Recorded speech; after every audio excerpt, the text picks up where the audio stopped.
This is the lecture that is part of the Exercising Modernity Academy program organized by the Pilecki-Institut in Berlin in cooperation with the Liebling Haus White City Center. And the two guests giving the lecture this afternoon are representing this institution, and I will introduce them to you shortly. And our other partner is the Adam Mickiewicz Institute in Warsaw, Poland. So this lecture is entitled New Metabolism of the Modernist City, and it will be given by Shira Levi-Binyamini and Sharon Golaniaron.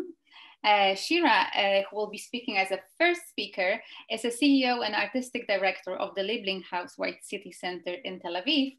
She was born in Tel Aviv and holds MA in City Planning and Public Policy from the Hebrew University in Jerusalem and a diploma of curatorial studies and museology from Tel Aviv University. She's also an expert on urban regeneration processes, community planning, and urban conservation. In her thesis, she explored the interconnections of urban transformation, particularly involving cultural and artistic activities. And as a city planner, she has participated in the establishment of the Department of Conservation implementation in the Tel Aviv municipality. Her main activity in recent years is creating projects that connect urban planning with culture and art, and I can tell you these are amazing projects. And our second speaker this afternoon is Sharon Golaniaron, who was born in Bavaria in Germany, and she holds a bachelor's degree in architecture from the IIT Chicago and a master's degree from the Technische Universität Berlin, and a second master's degree in architectural conservation and urban planning from the Technion in Haifa. And during her work at the conservation department of the Tel Aviv municipality, she laid the foundation for and co-founded the Liebling Haus White City Center that she is this afternoon representing, where she acts as a program director. And her wonderful book, The Architectural Guide Tel Aviv, was published by the center in 2019. And her main activity in recent years is engaging the community and the wider public with urban issues while merging historical conservation with the contemporary environmental responsibilities. It is my great pleasure to welcome you, both of you, amazing experts and great friends of our academy. It's always a great pleasure to listen to you. So without further ado, the floor is yours, Shira. Thank you, Alexandra, and hello, everybody. I wish we were not in Zoom. It's so, for me, it's very exciting to talk on the third time for Pilecki-Institut, but it's different kind of feeling. So I will try to be natural with this automatic machine. Here we feel winds with opposing feelings in the city. One day sunny and spring optimism with all the vaccination, and we feel sense of change. But the day after, despair that also usually comes with rain. And I feel that the city is also moving with those feelings, but it's sustained. And this is the power of the city. However, it is very exciting to start the seminar again for the third time. So there was a great introduction, so I will just start with my lecture and not talking about myself. I just want to say that with Sharon, together we established the center that I wish you will see it in the summer or sooner. And I will give you a brief about the center in order to understand the wider effect that we are looking for to create by this multidisciplinary way of bringing culture and architecture together. And this will be the first part, and the second part will be to understand the DNA of the city by understanding the town planning of the city. The third part will be by Sharon. I see something. Okay, check out our website. Yes, I recommend as well. Okay, so let's start. First of all, this is the White City Center. Maybe you know this building. It's in Tel Aviv. It is a co-funded project of the planning department of Tel Aviv municipality and the building ministry of the German government, which is very unique.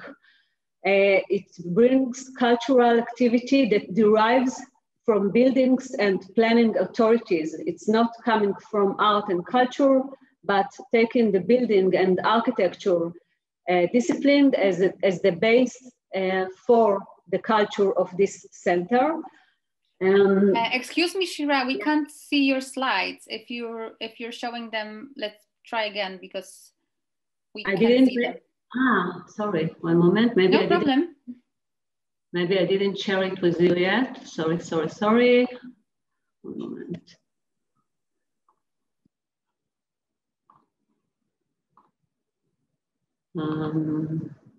Where I can click it.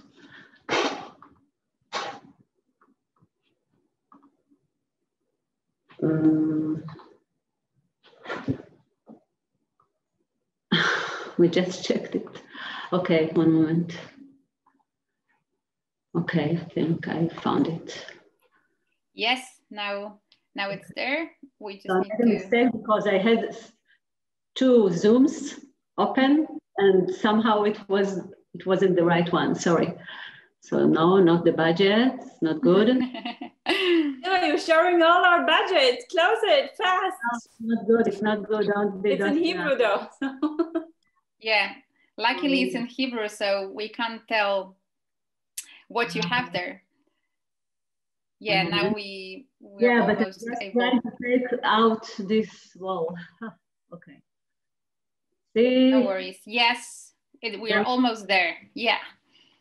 Okay. Thank you so much. Yeah. Thank you for saying the one moment. Okay, so this is the building, and this is the White City Center. It's a Liebling Haus, the White City Center. As I said, it's a co-funded project of the planning department of the Tel Aviv municipality and the building ministry of the German government. Okay, so the center's main mission is to actively preserve the heritage of the modernist architecture, sometimes known in Israel as the Bauhaus, but in a very broader way, as a base for understanding the urban discipline. As a kind of visitor center, we thought how we can explain an architecture and how to tell stories. The center is located in historical building of the international style, one of the best building. Sharon will present it later. So we consider the building as an architectural space that constantly presents itself. And in this thought, we created actually the core permanent exhibition, model building, we call it, which is based on content events that held along other uses of the building.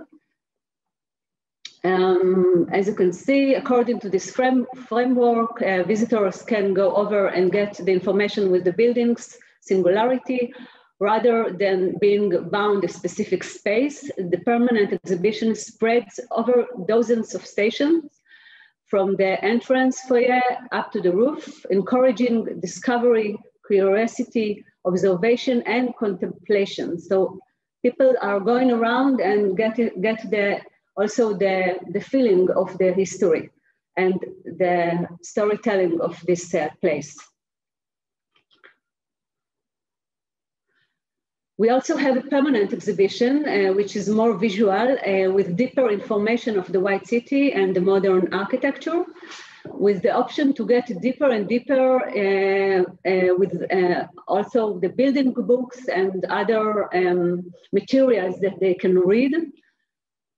Also timeline and a kind of introduction to the audio guide. It's not okay. And another layer that layer and element that we wanted to create in this building is to know different kind of stories about the White City. You know that story can be told differently by different people. So it was important for us to present the other story of the White City, the other story of the modern architecture in Israel and Tel Aviv. And this by contemporary gallery and changing exhibition space that will deal with the question, what is the White City? Every quarter, for months, we are bringing the opportunity for different kind of artists and architects to present his interpretation for the White City. And it's something that also very important for us in order not to stick to one story. We are also making lectures and wide discourse about the White City and about modern architecture, about strategic topics of the city like mobility and residential and sustainable development. So all the urban topics that we would like to deal with, we are doing by this space as well. Another very important space that we wanted to have in the, somehow I have an, okay. It was also a space that will deal with the city planning issue in order to bring out the planning agenda of the city to the table, to the exhibitions. We create a kind of, we call it a planning lounge to the public. We are bringing some very meaningful plans for public spaces and present it and deal with it with the public. And it's make the discourse and the public participation much more interesting, much more deep than it was before. And it was just a start, but it's something that we really believe in for the future. Moment. Also, one of the most important things for us, and actually the first seminar with Pilecki was here in this room, is not just to be a gallery or visitor center, but also to develop our contents for with our team and our partners. We established the research lab. Sharon is the head of the research lab as well. And we explore topics that we would like to study and develop as part of our program. We have collaborations with the academy and research institutions in Israel, Germany, Poland, and some other places in Europe. Another space that is also kind of public is our exhibition gallery. We are making once in half a year, a very big exhibition with our contents. Here you can see a very new amphi that created in our living room, in the historical living room, and it deals about the politics of the public space. And I wish you will see this exhibition in the summer, maybe. So just one brief short about other topics, and then we will drive to the planning. Events, the word that we all missing this year. We had some events, even during the pandemic time with a very small scale. We are trying to deal with architecture and the urban heritage in a multidisciplinary ways, by music, performance, visual art, and it's very, it gives opportunity to expand the audiences as well. And for us, we understand better our contents. Another branch of our activity is the education based on the Bauhaus School. We made a mutual program with the Bauhaus institutions in Germany for the traditional craft, design, and art. And we connected to the daily architecture and ruling in the city. So we are going to schools, but also in the center, we have an open studio that people and the children can come and have the experience of those crafts. last but not least is the roof. We have an open roof, as roofs is in Tel Aviv and I guess all over the world become very rare due to the additional floors and the private ownership. It was important for us to leave it open to the public with the city map on the floor. People can go around, have coffee. They can come and do their just leisure time. During the pandemic, we had a very interesting experience while we were closed, but we left the door to the gate to the roof open, and people used this in a very nice way and created photos and films, and they sent us. So we felt it's become more as a community place because of the pandemic. Another place that became more popular with the pandemic time was our garden. Generally, the exterior of the building is no less important in our content, and the architecture is also the space between the buildings and not the building itself. So I will present later the spaces between the buildings as part of the town planning. But it's something that the time of this last year made very, very strong for us, that those spaces are very important. And even if it is with a very small scale, people appreciate it more and more. And we are now have also the opportunity to talk about it more, even more, yeah.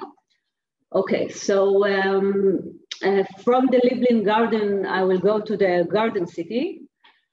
And in order to understand the DNA of Tel Aviv, we have to get deeper to the ideas that established the city, the innovation on one hand, and the dynamic of the heritage on the other is something that created the core of Tel Aviv so unique. During this hour, we both, Sharon and myself, refer to the historical different layers of the city, as we are taking the main elements of the modernism of those values in order to use it for understanding the city of today and tomorrow. I mean, we are not taking the past as it is and just trying to make it as it was, but to use the main elements, and we will try to do it also tomorrow with you during the seminar. So I just want to show you just a bit about the Geddes plan and the town planning. Tel Aviv is very young, as you know, and so is Israel. So the concept of urban identity and urban heritage is new for most of the Israelis, actually, and the Tel Avivians. And while in 2003, the White City of Tel Aviv was declared as a World Heritage Site by UNESCO, people didn't really understand why. And actually, there were two main elements that gave the reason why to declare the White City as a World Heritage Site. One of them is the large collection of around 4,000 international style buildings in a very small scale in the city. So Sharon will present it later. But the other element is the new town planning. And I will focus the town planning, and Sharon will do the architecture later. Tel Aviv was founded in 1909 and developed as a metropolitan city under the British mandate. In Palestine, the White City was constructed from the early 30s until the 50s. But during the 20s, while the mayor understood that Tel Aviv is going to be a metropolitan, he invited a very pioneering town planner, Scottish anthropologist, botanic person, town planner, not an architect. He came with the elements of the garden city that came out, it's a movement, it's a modern movement that came out after the Industrial Revolution, while people moved to the city and most of them lived in a very low standards. The main idea of the garden city was to bring the village and the nature into the city. but most of the realization was neighborhood and suburbs in England and other places in Europe, and not a complete city, a whole city with the urban elements of commercial and culture inside. Geddes, as Patrick Geddes, saw Tel Aviv as a first opportunity to create a real garden city as an urban place. He understood the city very, very well because he came from Edinburgh. The place he came was a city that was kind of place that has very urban elements, but also feel like you are part of a big village. And he knew that it's very, very important to have those elements in Tel Aviv. So he wanted to create a place that will enable people to feel anonymous, anonymity, or part of a community. They can choose if to be at the same time. So, I mean, you can choose as a citizen in the city if you want to be a people that nobody knows or part of a community. So Tel Aviv is actually the only one example in large scale of the innovative town planning ideas of the first part of the 20th century of the garden city. So this is one main reason why we declared as the White City and the heritage site. And actually it was something that really contributed to the DNA of the city until today. Geddes' famous title, By Leaves We Live, reflects one of the main elements of the garden city and mainly in Tel Aviv. We have to look at the city as a habitat for species of organisms, like a biotop. And if we will provide the resources and if we will use the natural resources in the right way, it will sustain for long. We have to just to provide, and it will continue without our support.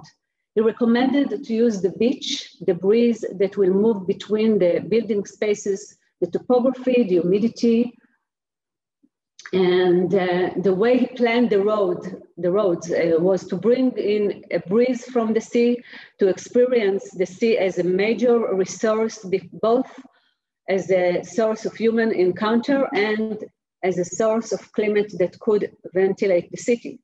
Until his plan, all the neighborhood planned like in the back, the city was, the beach and the sea were in the back and not in the front. I mean, the city wasn't part of the beach, it was separated. And this was one of the successful things that he made. Also, he defined a specific vegetation for the gardens. He has a very long list of recommended trees and plants, and we learned it and studied it, and also we displayed here in our garden in the Liebling Haus.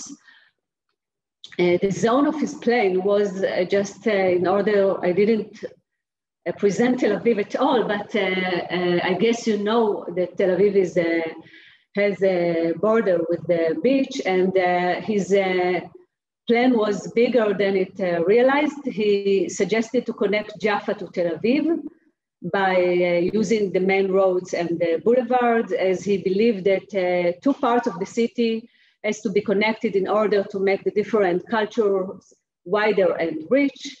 It didn't happen, and we are facing the difficulties of the tension of between the south part and the center of Tel Aviv until today. And I hope that in our lecture, Sharon will show you the different of those parts. But I have to say that also there wasn't realized his main idea to connect the beach and the city become more and more exist in the plans, and we feel it until today. The second element he brought to the city as an anthropologist is the cultural matter. He believed that the city should allow the anonymity on the one hand, but also allow the community gathering like in a village, as I said. In order that place will be considered as a city, he believed that we have to make a culture, and culture is people that are gathering, and we can make it in a corner of streets, but we can make it also in a garden. He didn't talk about culture based on a theater or opera. There is in his plan, but it's not the main idea. He talked about the sense of gathering between people. He understood that, like in the village, that we have a kind of a square or place that we can meet. We have to make the same in the city. And he created in his plan lots of kind of corners. The principle he created to enable community first is by a simple grid of main streets within them, like the very famous grid that you know. But also he made a very unique thing that calls the homeways. The interior place, the interior roads around a kind of garden. The residential streets that he called them homeways surrounded a garden, and they actually created a block of flats that allowed for a sense of community. So inside you can feel the community, outside there are highways, not main ways, like very commercial ways that you can feel anonymous and that nobody, the individuality of your if you want to feel that nobody will know you. So he got all those together, and also he created a very interesting thing. While the residential block is very, very unknown for people that are outside from this block. Just I want to show you something, just looking for it. Okay, I will present it in this slide. Homeways that are usually broken. You can see if you see my, I show you that it's broken streets that cars will not move in before the ways time, but people can that lives there know how to use those roads, and that they live there and they can feel very, very the quiet of a village, like quiet of the village inside and outside, like a very, very intensive place. His plan created a very, very small path for the people to move by foot, walk, but not with cars, but we have, today there are not many of them because of private ownership, that most of them disappeared. Okay, I'm finishing my part. Here you can see a scheme that showing the power of a plan that create how we can sustain the buildings, also the development with the nature. I mean, there is a garden and a home and residential block between, but during the time we can add more floors, not too many, but from 1 floor to 2 floors until 5 floors. And we're still making the conservation of the fabric. Because of this plan, they still have the 2 sides of ventilation of the garden from one side and the streets of the other side. And because of the spaces between the buildings, the breeze and the light still very effective until today. And I think that people come from outside, not for us, but people just that come from abroad feel more the ventilation than because of this element. And I just want to finish with this slide because we have here an exhibition about the public space. We call it Welcome to the Republic. We have a website of this exhibition. I will send it later. And the very interesting thing in this exhibition is also a kind of adventure that we have with Austrian collective from Vienna that are making intervention in public spaces around the city. And while they took the radius of our Liebling Haus here, they took 500 meters radius, and they saw lots of very empty spaces between the buildings, and each one of them is an opportunity for a very effective public space. And this is something that we are showing to the people, and they are not believe that this is actually Tel Aviv, because there are lots of public spaces, potential public spaces. But the main conflict here, and it's a big tension, it's because those places between the buildings are open, but they are private. So people not use it as a garden always. They use it sometimes for a parking lot, or just as a very abandoned. So they are not appreciated, they are neglected. So one of our projects is to take those spaces and to give them again the vision of Patrick Geddes, the town planner, and to make it as a very effective public space. Sharon, is your time now. Thank you. Hi, everybody. Sheila, please stop sharing so I can do mine. Yeah, sure. 1 second. Did you stop sharing, Sheila? Yes, I did. But they have to open your share. Yes, 1 second. Sorry, it will take us 1 second and then we'll be with you.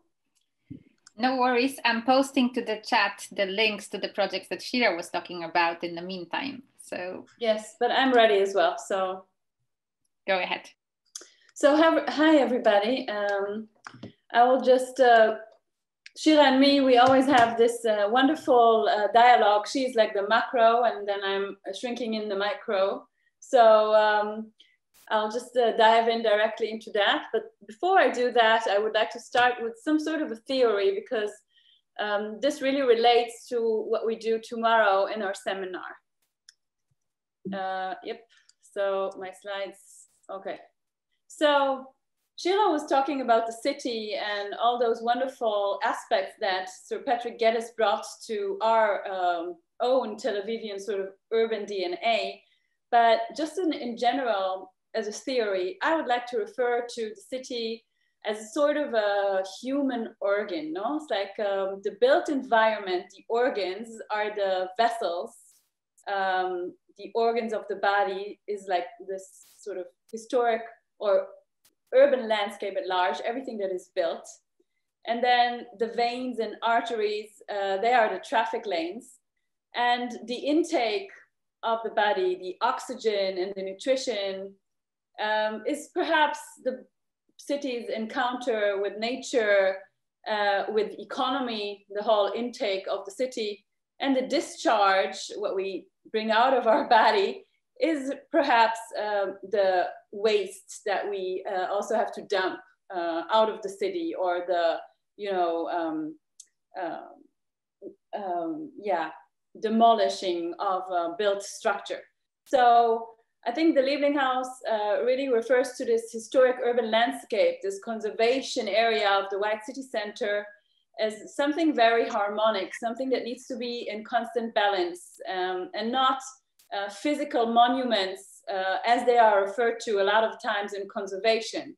So we really want to make a change in how people view conservation and how people view buildings, in order to let them understand that it's not a freestanding object within a space. So we always refer to Tel Aviv as special because of its genius loci. What does genius loci mean? It's like this DNA I just talked about. This is referring to the spirit of the space. And in mythology, or in Greece, this genius loci was often really referred to as a snake, or the sort of spirit that a place has. But until today, people use it in order to describe what is special in a space, no? Like, we all are afraid that one day we're going to step out of the plane and every city is going to look the same. So really to understand what is valuable and significant in one city, if you compare it to the other, is very relevant to the topic we will discuss today.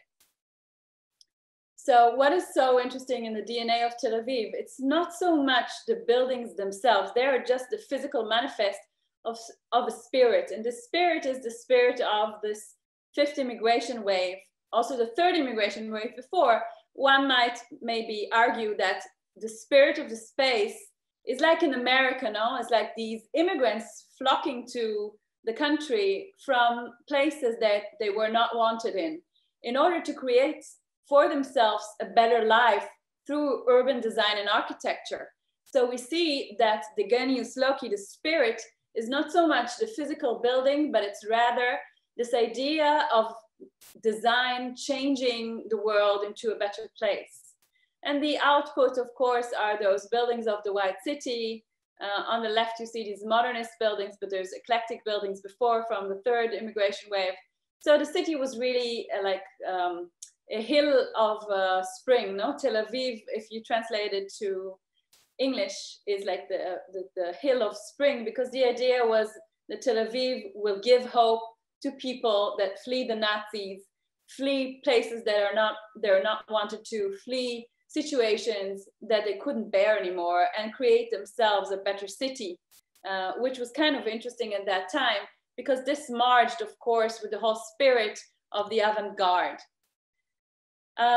So when you talk about literally conservation, today, we usually refer to, you know, taking a building, looking at it, making maybe an inventory, and then usually one wants to reconstruct it or refurbish it in order to have the appearance of the same flair that it did when it was first built. But one more recent idea of the UNESCO declaration was the Nara. The Nara, I just forgot the name. Sheila, can you help me? No, she's not here. Anyway, there was a guideline from Japan talking about conservation in a different sort of way. What does Nara refer to? In Japan, there are those shrines. And what is special about the shrines, it's not that they are historical, but they're rather new. Every 10 years, they rebuilt these shrines. And the ritual of rebuilding the shrines, this craftsmanship and the materiality of the building itself is what puts these buildings under conservation. So I'm saying that we have to maybe move away from the idea that a building is worth conservation, but it's rather really also the sort of intangible ideas that are part of a DNA of a space. So I started my lecture calling it an urban apoptosis. So what does that mean? So my idea, or our idea here, is to really see a city as something that is evolving constantly. It's not that we can freeze the historic layer and think that by freezing, we're doing something good to the city. There's a lot of influences. They might be political, they might be social, they might be economic, that that really, you know, influence a city. And we need to do the best out of all of this and understand that a city develops. And Tel Aviv is a very unique case where we do actually have conservation and urban renewal at the same time. So what does apoptosis mean? Apoptosis enables normal organs in the body, the development, sort of like in an embryonic development stage, and it's responsible for the selection of white blood cells, killing cancerous or disease cells. So the body has its own mechanism of getting rid of cells that don't serve it anymore. And perhaps one should see conservation just in the same way. And if we talk about conservation as it is, you know, we will just briefly talk about the Bauhaus in a second, but there's actually not so many Bauhaus students that really built in Tel Aviv. There's only 6. There's a lot of influence of modernity, but really from the Bauhaus, there's only 6. One of them, Shmuel Stechkin, actually said that old buildings he said decisively, should be demolished and new and better buildings should be built instead of them for the common good. So this is one building of him later, but just to refer to a Bauhaus scholar that didn't really want to preserve his own building. So I'm not saying that we should demolish the buildings because, you know, even ecologically speaking, the energy, the value of an existing building, it doesn't matter if it's valued for conservation or not, is always very, very large. So if you demolish a building and build a new one, it doesn't matter how green it is, you actually waste a lot of energy. So another plea for conservation would be an energetic one. So I think we should weigh our steps, but not look at this physical structure as something that is more important than everything else. So I'm just gonna go back a little bit. Shira already talked about it, but we are, I think, today in the midst of a sort of a, you know, a new era. You know, there was this time frame of the avant-garde in the Bauhaus where there was this industrial revolution, and then everybody wanted to live in cities. And I'm showing those horrible pictures because cities in Europe were in a very, very bad stage. There were no running waters and a lot of sickness. And, you know, this garden city movement that Shira showed is actually started from the idea that we need to create a better city, but also the Bauhaus movement wanted with design to create a better life. Also the idea of the bad, you know, situations in the city, but also the idea that through mass design, which came out of the Industrial Revolution, you can create a better living standards for the wider population. Also dealing a lot with social aspects, with the right for a roof over your head that wasn't so obvious before. So the Bauhaus, I'm not the expert that you have on the field. I'm sure that Alexandra has provided better ones than me. But this idea of using whatever the Industrial Revolution taught us and merging it with the craft, with notion of craft.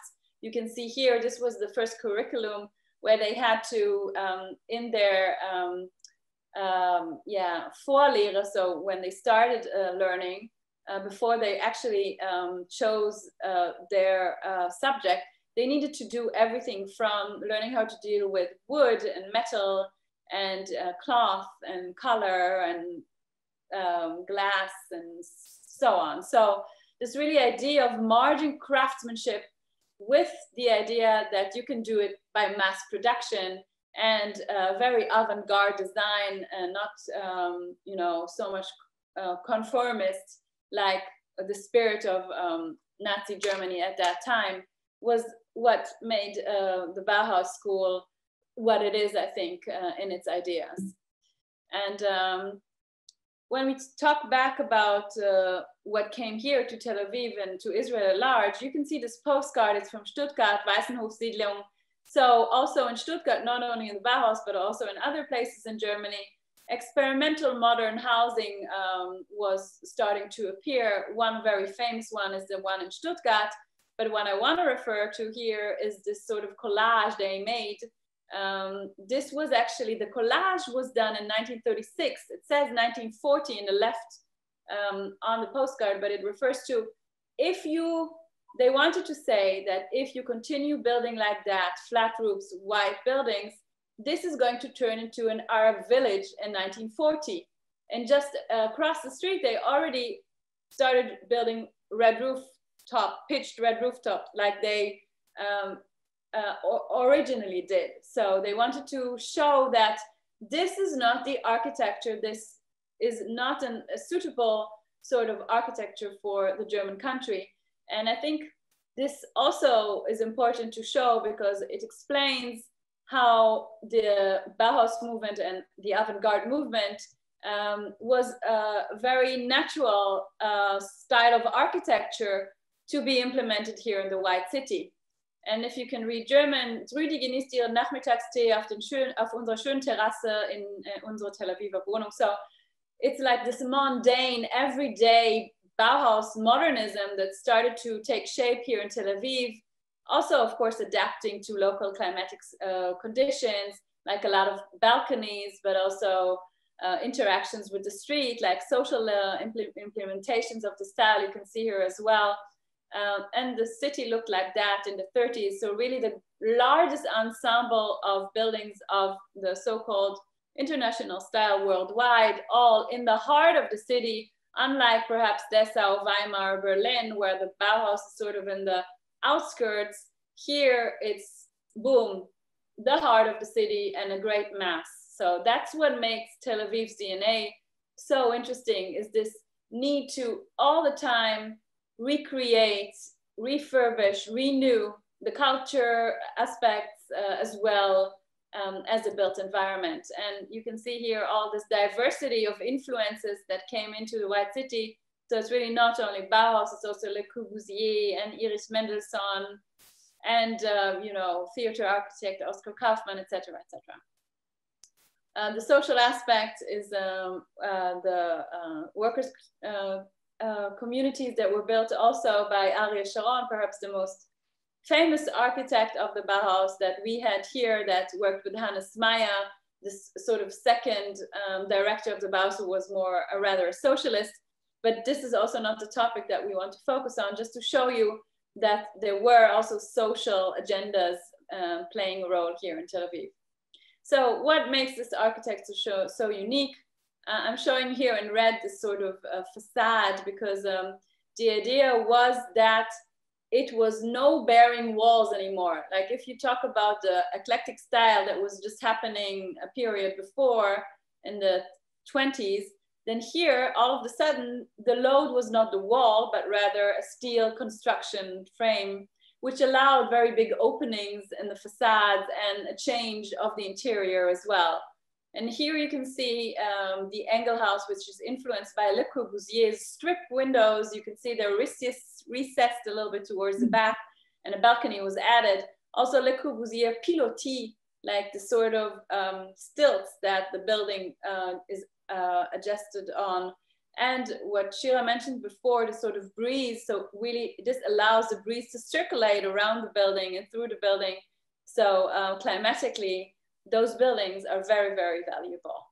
Another house is our house, which is an amazing example of 1936 Dov Kalmi's architecture. He was more influenced by Henry van der Velde.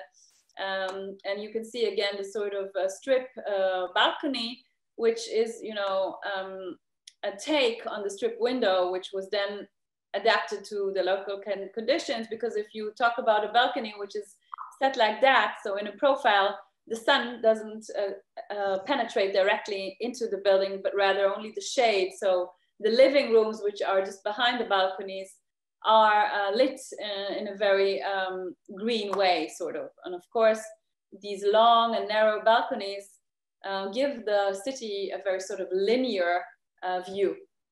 And another thing I wanted to show is the typical thermometer window, we call it, like a light window that is the only vertical element that is set into the buildings. And you can also see these balconies that remind us of the Bauhaus school in Berlin, in Dessau, as well as this sort of glassed window, which of course the glassed studio in the Bauhaus building in Dessau is way too hot. So this is a local sort of adaptation to the style, to have it only as a window for the staircase. Here you can see that that's what I was talking about, the right side, on the right side on the bottom of the screen, you can see the Bauhaus. It's really too hot.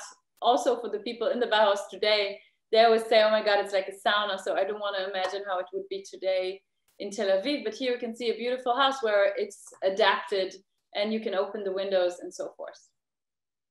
Another very interesting thing I want to talk about is also part of the Geddes plan, but I'm very always particular about explaining that the heart of the city was actually built by a woman. So the plan of the Dizengoff Square, which is just refurbished now. So if you come here, we really have to go there. is by Jenny Averbuch, and feminism has played a very big role in this architectural dialogue from the start. And there's more than one architect, woman architect, that has really done a career here. If we're talking about careers, unbelievable, but most of the architects that were building in Tel Aviv in the 30s were under 30 years old. So this was an experimental field for architecture. I mean, I'm an architect. I wish I could have the chance to build as much as they did back at that time, but it was really an exciting place to be. Whoops, 1 second. So the Liebling Haus is really our idea, like Shira explained it already, to have the city within the house, because we want people to come to our house and then go outside and see the city. Just a few words about the building itself. Built in 1936. You see this kind of cube that is split into two masses. Most of the buildings of the international style in Tel Aviv are like that, because if you have a greater envelope, you can have more facades to have more windows in, so you can make a circulation of the breeze. So it's always important to not have one big mass, but rather split ones. And you will see it in the other buildings as well if you come here. Just to talk about the floor plan. So this is the long and narrow facade. Do you see my arrow? I hope so. Yes, we can see it. Okay. Yeah. So this is the long and narrow facade that we saw from the street. So it really looks very two-dimensional, but it's rather a long and narrow sort of building that has this, it like bends over the corner, because it was the plot that was built like that, that was setting sort of this layout of the building. But nice to see is that the long and narrow facade is the one facing the sea, so the breeze really penetrates, from the large windows of this facade into the building, circulates in the back balcony.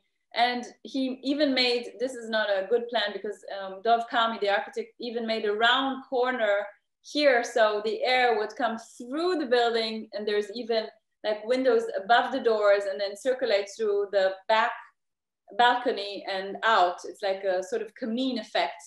And you can see also that we measure the building, and we see that in the highest, sun, the building is dealing with the climate very, very well. So the closed facade on the right hand is the one that gets the most sun. So there are no windows there, and the placement of the building on the plot is just perfect. So even if there's like 40 degrees outside, if you correctly use the building, then you can have 26 degrees within the building. Yeah, so that's what I showed you before. So there's many interesting details in the buildings that we found out. This is while we're doing the renovation. But what I did want to show you is a little bit about our survey. So it's 6 buildings, 6 families, or 5 rather, because there was a clinic as well. You can see Toni Liebling, for example. We owe her this building because she didn't have children, and she gave the municipality the building with the wish to have either a cultural institution or a place for children, and we sort of merged her ideas. And I think her spirit really likes the idea that the Liebling Haus is what it is, and we call it the Liebling Haus because we want to honor her wish to do it as a sort of public space dedicated for social ideas. Also, we found out that Professor Ludwig Meyer, for example, and his wife Lotte, I'm sorry that her face is cropped, that was unfortunate, but German physician that was very famous in Germany. You can see here at the plaque that he was in Berlin, a very famous children's doctor, and he couldn't work anymore in Germany after 33. So as a doctor, so he came here to Mandatory Palestine and also opened a children's hospital in Hadassah. So we had a lot of interesting personalities living in the building. This is Winfried Brenne, who is a conservation architect, and I'm showing you this because on the left side, you can see a small tile that is missing, and Winfried Brenner turned it around, and we saw it was stating Villeroy and Boch made in Mettlach, West Germany. And then we found out some incredible stories behind the building, which is called the transfer agreement. And the transfer agreement really allowed Jewish people in Germany in the 30s to make a deal with the Nazis. So the Zionist movement made this deal with the Nazis, and German Jews could bring their assets, their money, into a bank in Berlin, and this bank would then transfer their money into building goods or other goods like machines and bring them to mandatory Palestine. So they brought the money and the people from Germany to Israel or mandatory Palestine at that time. And a lot of money was brought to mandatory Palestine through this deal with the Nazis and the Zionists. You can see it here if you read German, what they all brought. But it was also a deal which saved a lot of lives. And unbelievably, we actually found those German goods in the building. And this is not such a known fact. I mean, it's known that there was this sort of Havara transfer agreement, but it's like nobody really talks about it that much. So I think with our first exhibition at the Liebling Haus, we really managed to tackle something very, very interesting, meaning that architecture is not merely buildings. There's always, always, always political, social, and economic interests behind them. And our idea as designers or artists is to understand in depth what this physical manifestation really means. Another example from German goods is these handles, which we found out is by a company called VEHAG, a Jewish company by the name of Loewi, who all were perished in Auschwitz. And this sort of company also did, other things before, but the handles of this company, which also did handles for the Bauhaus, are found at the Liebling Haus. Okay, so we're dealing with conservation. So just to give you an idea, this is a building from the 1930s. It's in between conservation of eclectic style and modern style, but I wanted to show you how the building looks today. It's like a boutique hotel with a really fancy sort of restaurant, the best I think in town, and you can see how it was put on stilts in order to dig very large parking space underneath and reinforce it against earthquakes. And this whole blue thing here on the left is the original house, and the white thing attached to it is a whole new part of the building. So conservation is something that is changing the city. It's not only about what it originally looked like, it's about making assets worth more, about getting the most out of the space, about maybe land speculation. It's about a lot of things. So we really have to see what we're doing with the buildings. Now it's been more than 2 decades that we're doing conservation in Tel Aviv, and we as the municipality want to critically also reflect on what we're doing. Not that we're saying that it's not good, but I think it's time to, with this, awareness of what was done, to sort of analyze the city with all its buildings and its perhaps conservations that were made. This is the infinity pool on the roof, so no social ideas perhaps anymore, but you can see also in the back already so many high rises that define this sort of need to always reconstruct and rebuild, which is part of the DNA of the city. So how do we freeze on one side and develop on the other? So I'm kind of done, but I wanted to actually, maybe we can stop here and open the floor for questions for Shira and myself. And later I would want to go into a little bit the ideas that we're going to tackle tomorrow. So Alexandra, maybe you tell us what to do now. Should we talk about the seminar, or should we just open for questions? I guess we should open for questions because we have also with us people who are not only part of the group that will participate in the seminar. So I guess it's nice if we can take questions or comments first. Thank you so much for what you've said already. And now I encourage you all, the participants, the listeners, the audience, to write down questions or comments in the chat box so that we can pick it up. And it can be answered by Shira and Sharon. So if you have any questions, please write them down, and we hope we will be able to answer all of them. With Q&A forward.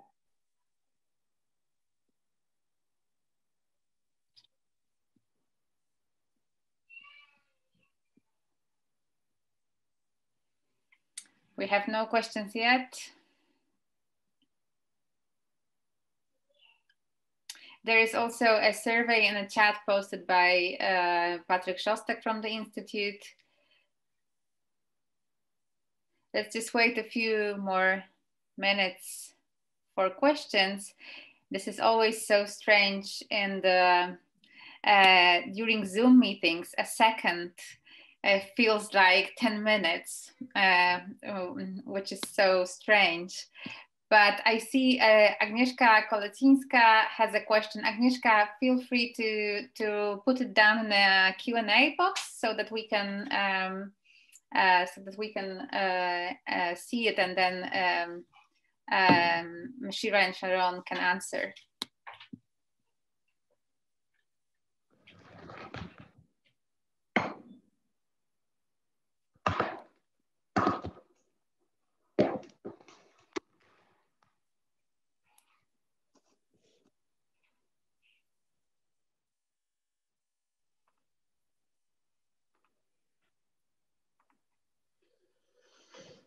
I'm not sure if it's coming. I hope so.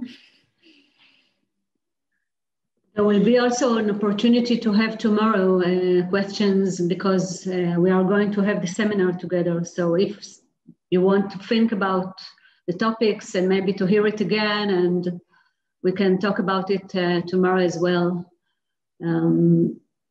Yeah, the participants of our academy will have this exclusive opportunity to talk to you. I see there is a question from Semersat and from Agnieszka Kolecińska. So maybe Shira and Sharon, I hope you can see it. Semer is asking Palestine, so wave after wave of immigration from different countries. My question is, were there different attitudes for different immigrators of different countries? Shira, Sharon, would you like to answer that? Shira, is it okay if I answer, or do you want to answer? You can start and I will add my... Okay, so yeah, so of course, you know, mandatory Palestine or Israel today is considered a melting pot. You know, there are people, Jewish people, flocking to Israel from everywhere. I mean, look at me. I don't look like it, but I'm half from Tripoli, from Libya, and half from Poland. Yeah. So, and I was, you know, born in Germany, but it doesn't matter. I mean, the idea is really that there is lots of people from lots of places. And this, of course, has also reflected the architecture. If we start looking at Tel Aviv, so in the beginning, of course, there was the vernacular architecture of Palestine, of Jaffa, for example, in the area, where it's like stone buildings and arches and you know, trefoils and air curves, which is very important because later on they tried to take these elements, these vernacular, these local elements, to also adapt them to later styles. But after the first sort of immigration waves that were still building with these styles and then starting to integrate, you know, European sort of one-story buildings, like, for example, the Templar settlements, which are actually immigrants from Germany that were not Jewish, but they wanted to, you know, revive sort of the coming of the Messiah in Israel. So they built this sort of red rooftops and one or two-story houses with lush gardens, which later influenced the first city district outside of Jaffa, the first Jewish district, because they were very developed already. They had little gardens and red rooftops. And this then later didn't fit the third immigration wave, which came from Russia more and Eastern Europe. And they brought this sort of eclectic style with them that some say reminded them of the shtetl sort of in Russia, which eclectic means the best of everything in Greek. So this was the idea then. And then the fifth immigration wave came, which were avant-gardists. You know, they wanted to change the world. They wanted a better place. You know, Herzl, these sort of ideas of new Zionism that wanted to create a strong man and a new land of Israel, sort of really. And this had a reflection in architecture. So we see this shift towards less is more, avant-garde, you know, style. I don't know if I answered the question, but I think I talked a lot about the immigration waves and their, you know, manifestation in architecture. So Shira, you need to add. Yeah, I just want to add regarding the question about the immigrants that I feel that as a city planner that and also as someone that exploring the influences of the planning during the years, that we had the time that the people here tried to create a kind of a modernist identity, a kind of the new person of the world here in Tel Aviv. So actually, they didn't really open their mind to different kind of cultures. I guess it was a kind of one modernist identity here during the 30s, and it continued into the 50s. And we know that the kibbutz is a different story, but I just want to say in general that later there were attempts and attitudes that tried to adapt to other forms of residence, like people that came from Morocco or places that require different kind of residency, but and also Russia, as Sharon mentioned, but there were all sorts of planning the neighborhoods and architecture during the years from 60s to until today.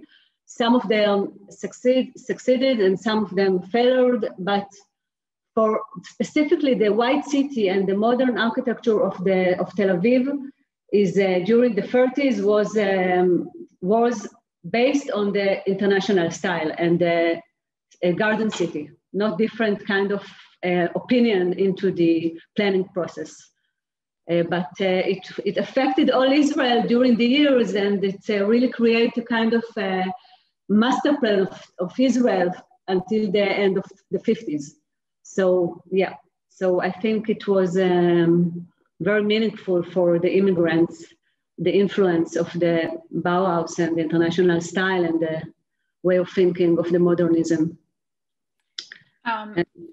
I see there is a follow-up question from Semer. So if you allow, I will also refer to that. He also asked, were there other non-Jewish Arab clients that initiated buildings in the international style? Can you give some examples? Finally, were there any differences in attitudes in these cases? I think in Tel Aviv is referred to as the first Jewish city. So in Jaffa, you can see, I mean, Tel Aviv and Jaffa were merged only later, but in Jaffa there were Arab entrepreneurs or like people who wanted to build buildings also in Haifa and in other cities around Israel. Tel Aviv, though, I think was rather Jewish when it started growing. Yes. Yeah, but there is an international style of the Palestinian buildings, mainly in Haifa. But also 300 buildings of the listed historical buildings in Jaffa are international style or late modernism style, and the owners were Palestinians. So it's something that we are now making a survey with, actually we presented it by, I think it was 3 months ago, and it's in Hebrew, but we presented it so you can hear it. But in Haifa, most of the international style and the very iconic buildings built for Palestinians, actually, not for Jewish, as far as I know. So we are just beginning to study this topic. But yes, and also in Lebanon and Syria and Egypt. Thank you so much. I see there is also a question from Agnieszka Kolacinska. She wanted to ask if you think that due to the fact that more and more of the modernist buildings will become heritage sites in the future, do you think it will affect the land speculation and gentrification of the city? Okay, I will start, and Sharon, maybe you should add. One of the insights that we have during those years, and Sharon talked about it, is that we cannot have only one way of how to make a conservation, because people don't have cannot afford the way of preserving a building, and sometimes it's it's not something that is they are not have the money for, and also they don't really want to get into the process of very hard renovation. So we learned a lot during the time of this renovation of this building, how to make it in a very different way. Let's say more good maintenance of the building, and not only to renovate it. And after 10 years of making the conservation plan with very specific guidelines of the conservation department in the city, they decided that will enable people just to have a good maintenance of the buildings. They are not making it's mandatory to renovate unless you want to build another floors. And yes, it made a very intensive gentrification, of course. This is one of the reasons that we wanted to understand how to make it differently. Also how to make it more, not only the physical and intangible conservation, but also the intangible conservation, how to make the fabric more historical and not only the building itself. Sharon, do you want to add something? Yeah, well, I think that, you know, gentrification processes are probably part of every big metropolitan. If you look at the Berlin, London, and Warsaw, I'm sure as well, I don't know. It's part of what we're facing. I think the Liebling Haus, as the Liebling Haus, we are part of the municipality and the engineering department, but we also really care about the cultural structure of the city. And we really want to involve people with this discourse of caretaking, of being a good citizen, of, you know, what it means to live in Tel Aviv at large, and maybe to start a discourse that is different than the local discourse of really, you know, land ownership and speculation in a more sort of, you know, post-capitalist maybe way of thinking.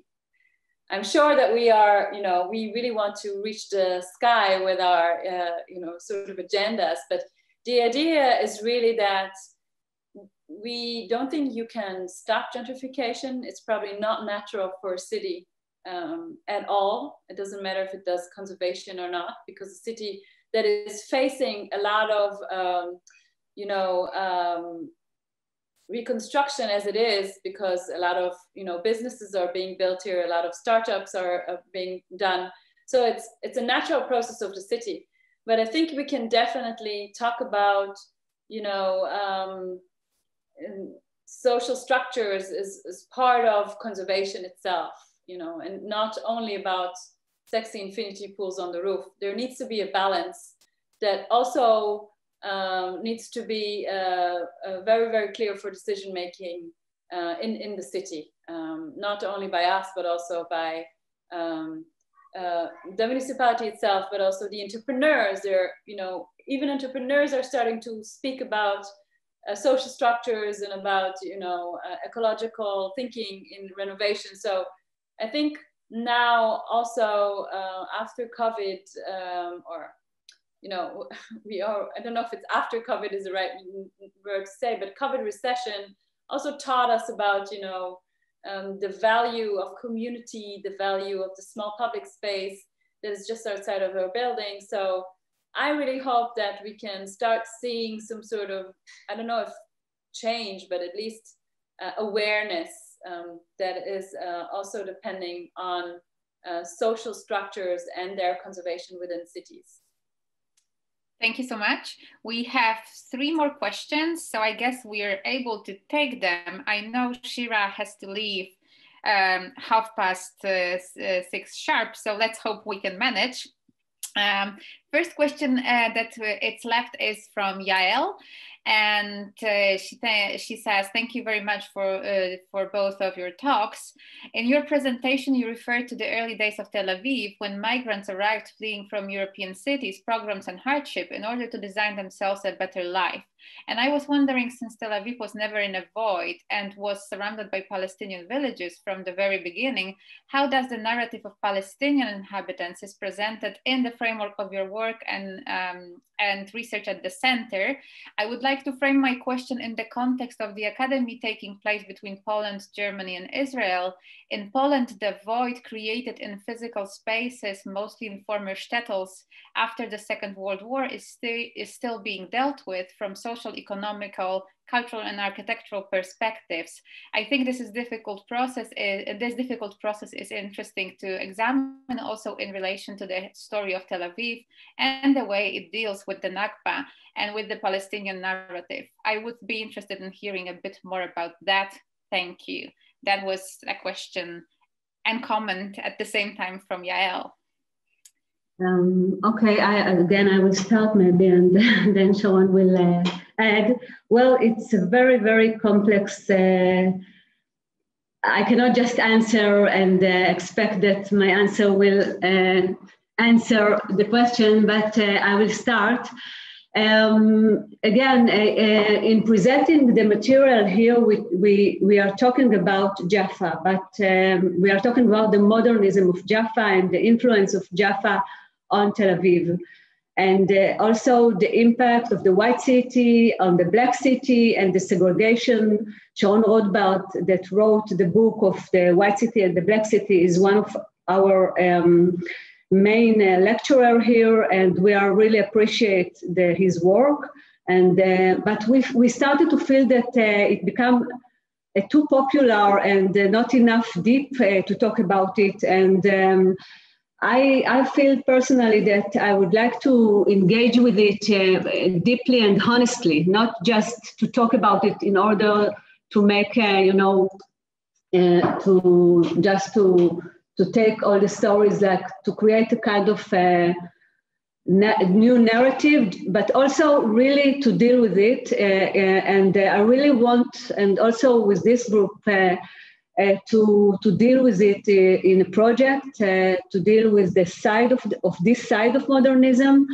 In the coming year, we are going to have the first project actually about Manshia with Mai Omer, that is exploring the work of her grandfather, that it's one of the main effects of the Nakba in Tel Aviv and Jaffa. And it will be a start for us to deal with this very complex issue. I hope I answered the start of the question. Sharon, do you want to add something? No, I think I completely agree with you, Shira. I mean, we came out of this there was this conservation of the white city within the declaration 2003. And then there was this white city, black city that everybody talked about. There was nobody that didn't talk about that. And then we felt like, okay, we cannot even call our center the white city center anymore because everybody refers to this sort of issue that it's not a white city, it's a black city. I think we really need to do some work, as Sheila said, and not only politically correct say these things that you were talking about, and there's lots of work that we need to do. When we chose to do the explanation about, you know, Tel Aviv in our exhibition, that is sort of a visiting card to the White City afterwards. It's a permanent exhibition with a timeline. We also noted these dates because we're thinking that it's important to engage with them as a narrative of the city. City is never that or that, it's that and that. And we really want to have a place to talk about those things. So yeah, I can only add this when I speak about these subjects. I think Shira did a wonderful work explaining that. So yeah. Thank you so much. So the two last questions. The first one is about the idea of the conservation that you have presented. So the idea that conservation is partially not about the building is interesting to one of our audience members. Can you speak a bit more about the underlying cultural aspects that should then be the basis of Tel Aviv's conservation? Is it based on each of these immigration waves, for example, or should it be mostly about modernism? I don't think it's neither that or that. It's both, but it's also, you know, just, you know, walking down the streets today and understanding what makes it unique. I mean, Shira is also, I don't know if you mentioned that the blocks are separated, and I mean, the buildings are not attached. They always have, like, you know, gardens in the front and in the sides. And what do we do with these gardens today? You know, I mean, the idea was to really have like a lush garden city, and today I think people are aware that you can do something with that, plant small gardens, you know, take care of them. So this is just one idea of the fabric itself, but then there's a social fabric. I mean, who lives in these buildings?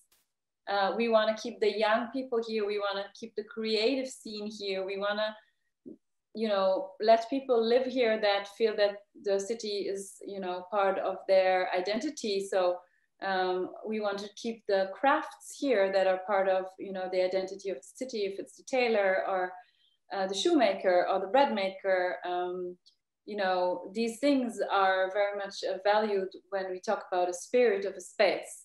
But it's also the new spirit of the space, like I mentioned before, like all those small startups that are starting to appear on Rothschild Boulevard, like the main sort of axis, are also part of this, you know, sort of DNA of the city. So I think one has to consider both tangible and intangible aspects when we talk about conservation, and really see that it's a metabolism of a lot of things that are in coherence with each other. Shira? Okay, I think that the culture is also is something that as Geddes believed, and also we here as I as a city planner understand that how we use with the spaces is not less important than the architecture and the building itself, because sometimes when we are trying to preserve so much the buildings, the tangible, the physics of the buildings, we are missing the community and sometimes the different use of a building. For example, if I'm taking the buildings in a commercial main road like Allenby or Dizengoff or Ben Yehuda, they have lots of very small shops that most of them are very traditional and are really part of a very unique climate of a street. And while we are making we used to make conservation before the declaration, sometimes we didn't understand, the city planners didn't understand that the facade, the different kind of shops are more important than to preserve the building itself. And because the owners sometimes, or the entrepreneur prefers to sell it as a residential building and not to use the commercial floor or to use this commercial floor, they change the use. So we got a very, very beautiful building and historical building, but we missed the first commercial, that was very, very unique to the streets. So today, after the declaration and after we understood that we have to preserve the fabric and it's part of the culture of the city, we are really we provide the city as the conservation department. When I was in the conservation department and Sharon as well, a very specific guidelines, what kind of size should be the shop and who and what kind of use is supposed to have this shop in order not to lose it. And in order to hold the market, I don't know how to say it, את הסוחר, את המחזיק. The one who was renting the place? Yeah. Yeah, we wanted to preserve also the use and also the people that used to use those markets and shops. So this is a very, this is one example. The second example is the roof. Most of the roofs become we lost them, and one of the main idea of the culture here, why the international style and the town planning was created, that the roofs will be an open space for the community, like to have the gathering there and meetings about the buildings and also for the laundry, but not only, it was a kind of public space for the community. And with the years, because of all this conservation, sometimes we lost those roofs in order to make the money for the conservation. So now I think that the culture of the community and the spirit of the city is much more exist. I'm not sure if we answer exactly to your question, but this is my answer. Thank you so much. And we have one last question. So I hope, Shira, you will be able to go wherever you need to go on time. So the question is, since the birth of modern Israel is connected with modern urbanism and architecture, do you consider modernist architecture as a sort of national style of Israel in the way how, for instance, Gothic architecture was considered Polish in the times of rebuilding the cities after the Second World War? And Bartek, who asked this question, means that, for example, when the old cities, old towns were rebuilt in Warsaw, in Wrocław, Breslau, they were kind of re-Gothified. So I will start answering that, and then Shira, if you want, you can join. But you know, I'll start with Zvi Efrat, who is going to lecture for you as well. He states that modernist architecture of Israel is the Zionist manifest, really. So it's, I think, answering the question, because, you know, he refers to the local modernism as the style of the rebuilding or the building sort of the state. But I think when you talk about modernism in Tel Aviv, you talk about international style. You talk about international style, which is a name that is given to the style by an exhibition in MoMA of Philip Russell and Hitchcock, and they refer to international style as a sort of modern style, like maybe Esperanto as a language. So modernism as something that is international, that is one language spoken, that can be built here and there, that is the answer to all the problems of architecture with the means of modernism. And what was built here de facto then is these ideas of this international style fused with vernacularism, so fused with something local. Because of course, every place has its local identity. It might be some sort of mashrabiyah, which is like sort of a wall which is see-through, which was taken from, you know, elements of the Arab vernacular style. It might be these long and narrow balconies that were taken from Le Corbusier, but, you know, adapted to local climate. It might be the big amount of balconies that create a sort of social exchange in the street. So there's, of course, a very vernacular sort of or local sort of adaptation to the style, which makes it a very different style than perhaps in Bratslav or in Kaunas or in, I don't know, Warsaw. So there is a sort of language spoken, but I feel it has its accent everywhere else you go. And if you ask me, then yes, I think that at least in the spirit, the idea of modernism as the language of the building of mandatory Palestine is sort of right, because it's not only that, you know, Tel Aviv was built with these buildings, it's really also the master plan, which was done by the architect Ariel Sharon, which we talked about before. He, together with David Ben-Gurion, the first prime minister of Israel in 1949, actually designed with a group of other architects the whole city planning or not land planning of the country of Israel. You know, he was setting where the people were going to live in cities, so where the cities are going to be, where industry is going to be, where landscape is going to be, where the roads are going to run, where water. So this was built by a modernist architect studying in, you know, the Bauhaus school. So it's very much a modernist approach to architecture here, which is dominating the space, in my opinion, at least. Thank you so much, Sharon. And that were all the questions that we've had, and we're exactly on time to like be finishing this event. So it was a great pleasure to have you here and to listen to you. And for those of you in the audience who are part of the Academy, tomorrow you will have a chance to spend more time with Shira and Sharon. And for today, thank you so very much. And for the audience, a reminder, there is a survey in the chat box. So we encourage you to let us know what are your opinions on the programs and lectures.